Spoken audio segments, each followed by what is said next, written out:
off to the north where the biggest cluster of storms are currently generally moving through Williamson County. That's where our heaviest rain is. Good news, no severe storms now, no flash flood warnings at this point. There are some localized flooding concerns for some ponding, minor flooding in portions of Williamson County, but this rain has been decently progressive and trying to move out of areas where it's originally staying put and then moving along rather than staying put for a longer time.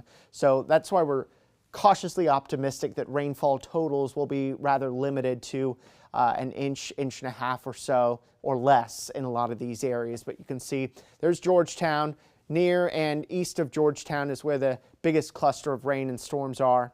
And then you can see as we move the radar to the southeast, the rain in Bastrop, Lee, Fayette County's not super intense, although slightly heavier in Fayette County now. We'll keep watching that outflow boundary moving to the west that may help to generate some additional downpours and storms.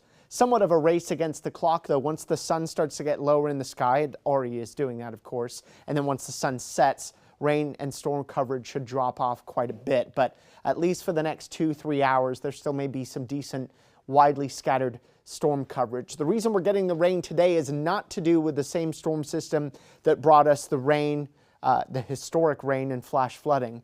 This is a separate swirl of trough of low pressure. You can see that there southwest of Louisiana, that swirling motion in the clouds over the Gulf. That is adding some extra lift, especially in our eastern counties, and helping to generate storms that are then drifting into the metro.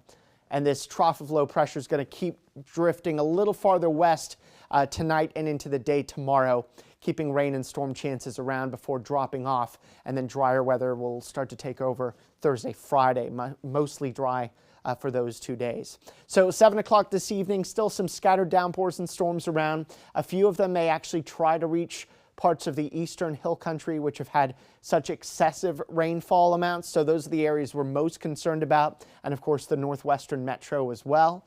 But our eastern counties have had lower rainfall amounts lately, so they should be generally able to absorb more of these storms and downpours. By about 9-10 o'clock, the rain is done.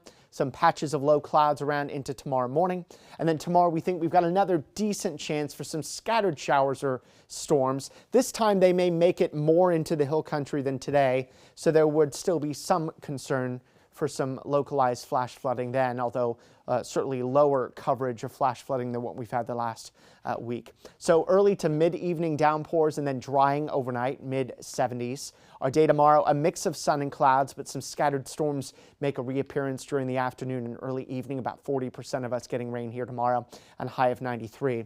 Much drier Thursday, Friday. Rain chances bubble up a little bit more Saturday through Monday before dropping back to just 10% here on Tuesday.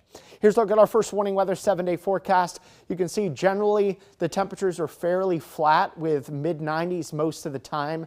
Air pretty humid though, but those on and off rain chances, highest being tomorrow and then Saturday, Sunday, and Monday.